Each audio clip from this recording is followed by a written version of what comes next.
which enabled the police to hold you for 90 days for interrogation. It was a license for torturing, because you could have no contact with family or lawyers or friends.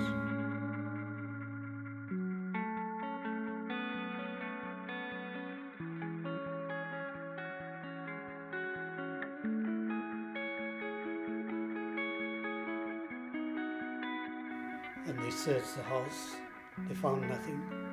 They searched my van, they didn't find anything. And they arrested me and took me in. And when we were arrested, can I say, it was midwinter in Johannesburg, but it got 10 degrees colder straight away. It was we knew we were in danger. It was a difficult time to live through that first shock of being arrested.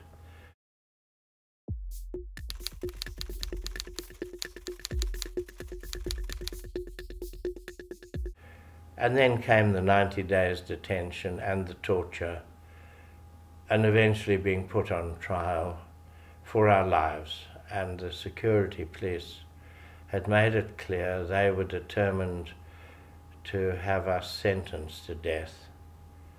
Nelson Mandela was already in prison. He'd called for a strike in 1961.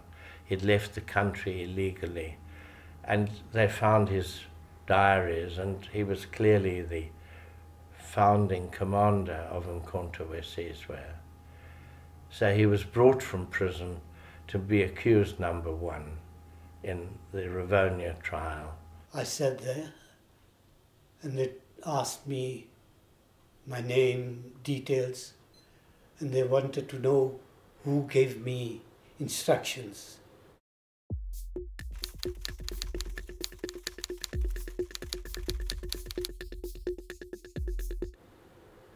I said, I don't know what you're talking about. They said, look, we know your van was used in Pretoria when Nana Sita's house was blown up. We know that it was used in certain other places. So I said, look, I lend my van to other people. I know nothing about this. Now 90 days meant this. You are kept in solitary confinement. The cell was either the size of this room or half of this, dependent on the...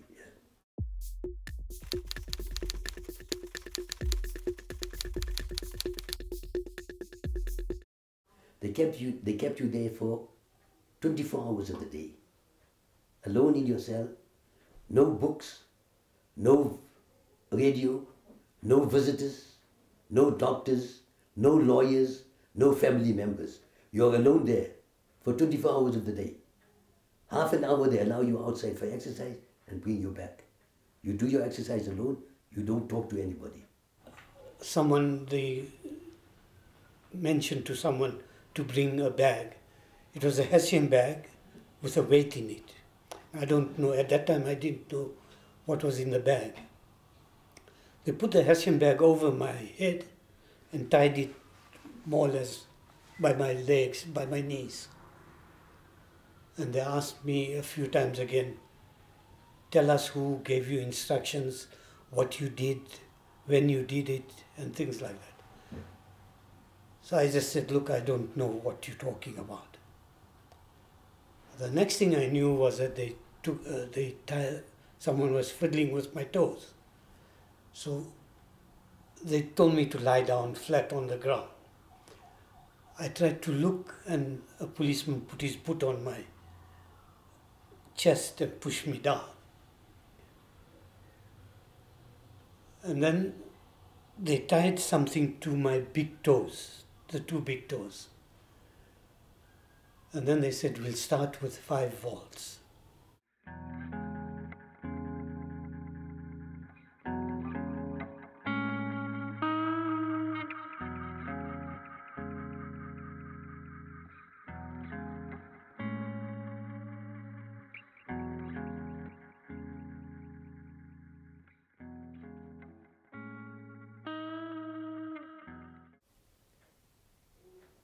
The only people that you're in contact with were the special branch, those that come and question you. and ask you questions, and if you don't answer, they deal with you in a different way. And the warders that came to give you your food, you understand? And that's what they were giving, that just give the food and go out. So the idea was to psychologically destroy you. So for the first, if you don't speak, they said, oh, he'll speak. Afterwards, because what do you do? What do you do in this cell? Who do you talk to? You don't talk to anybody. You don't know what's happening to your body. And also you know that some of your colleagues were tortured physically. Then they would stop for a few minutes, start again with a higher voltage. Eventually they must have decided that there was no point in continuing with the torture. They took off the electrodes and they took the Hessian bag off and they made me sit again for another 10-15 minutes asking the same sort of questions. Who else is involved? Who gave you instructions? The same old questions basically. On my 89th day, they took me from Marshall Square, a police station here in town, from there to a place, to another police station about 20 or 30 kilometers away, known as Mondial Police Station. And they took me there for the night. The following morning, they said, okay, you're released. I don't know where the hell I am. I've got no money on me because when you go to jail, they take everything away. You know? And they allowed me to walk for about 50 or 100 meters. And then they picked me up for my second 90 days. Now that is also deliberate. By doing so, they want you to have a little taste of the open life of freedom. You understand? And to let you know, I said that, well, if you don't, you're not cooperating, so you will stay here for as long as we deem it necessary. And they opened the window. Then they told me to come to the window. I went to the window because, you know, you have to do what they tell you, otherwise you just get beaten up even more. And then the one police on the right and the one on the left caught me by my shoulders and pulled me up. They were big, these policemen are big, very big, 6.5 feet. They pulled me up and they pushed me head first out of the window. And they told me, are you going to talk now? Otherwise you're going to... And all you can see is the concrete on the ground floor, which is 3 floors down. They would then say, all right, speak, otherwise... And the one chap, either holding the right leg, right ankle, would let go and you thought, you are gone. But the other chap on the other side is still holding your other leg. They say, are you going to talk? You can't talk because first of all, you in the air, face down, your mouth is dry, so you just shake your head. Then while this guy is catching your leg to pull it up again, the other guy lets go. And they continue like that, playing with you.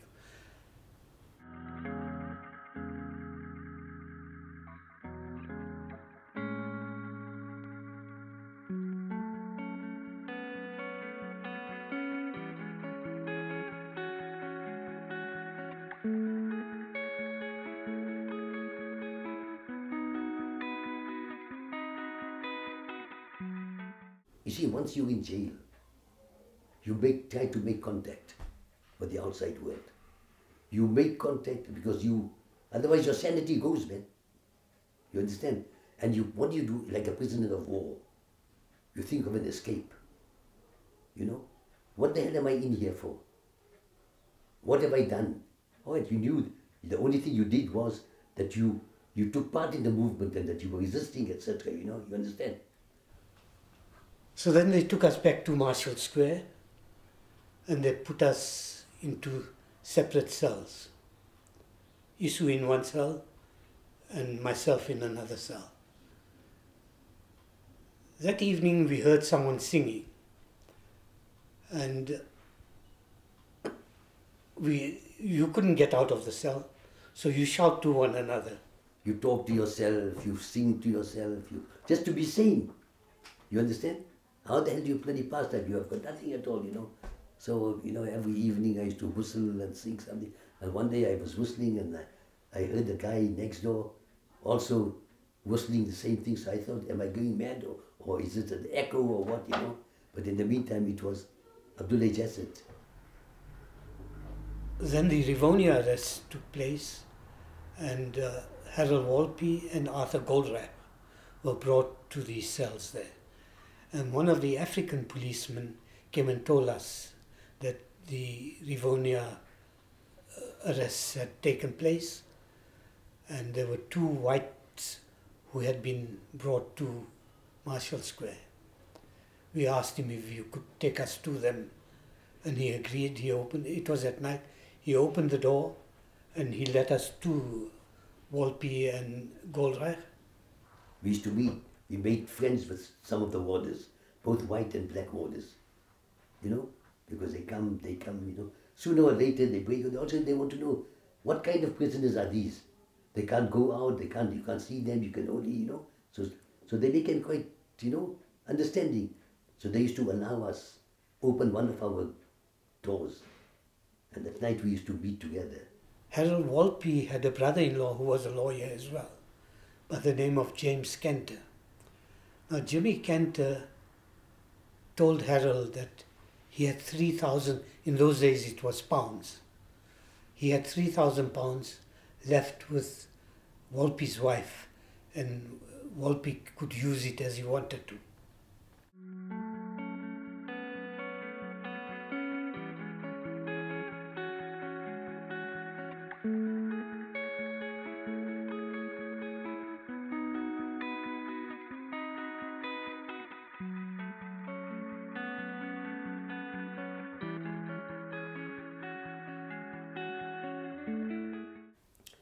So then we decided, no, man, the best thing is if we can use financial inducement, we will offer the guard some money, you know, and he must cooperate. And it fell upon Abdullah and myself to speak to this chap, you see. For some reason or another, he liked me. He thought that I was quite a guy. So I worked it out and said, no, this guy looks good chap. So we put forward, but it was very bad. One evening when he came into the cell, I took him, he opened the door, and I took him into Mosey's cell. I didn't have any books or anything. Mosey had a Bible, the Muslim Bible. We told him, look, this is a Bible. You put your hand on it, and this that we're discussing, whatever we talk about, is between the 3 of us, the 4 walls, and God. We offered him a certain amount, and he said that, okay, I'll let you know after a day or 2. So he came, and that was a very bad period, because, you know, couldn't sleep, you know, my blood pressure must have gone up, you understand? And what happens if he tells the cops, the special branch, not the ordinary cops, but the special branch, you know, and the chap tells him, yes, no, go ahead, allow them to go. So the chap came after a day or 2. He said, okay, I'll go ahead, because the amount we offered him was quite substantial. And as a warder, as a young guy, I mean, he was getting practically nothing, you see.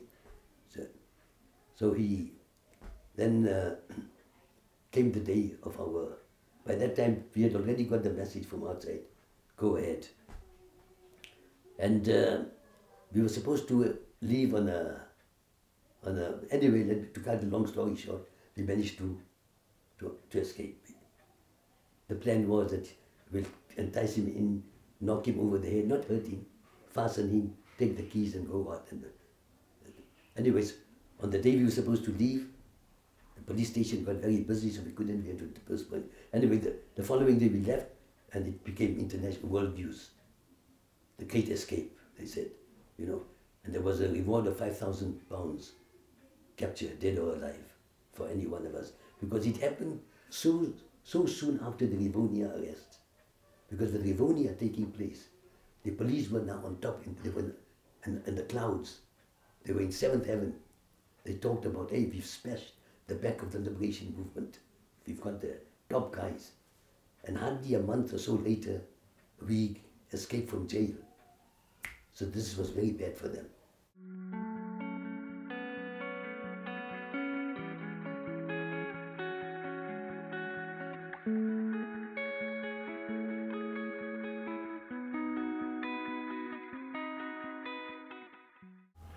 Called the Rivonia trial because we were arrested on a farm, a little farm of about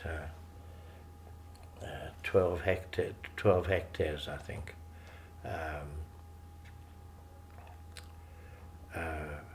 which was our underground headquarters, and the place called Rivonia, so it became the Rivonia trial. And 10 of us were charged with a conspiracy to overthrow the government by force of arms, was preparing to receive an army of invasion, meaning our own soldiers we'd sent out of the country for training.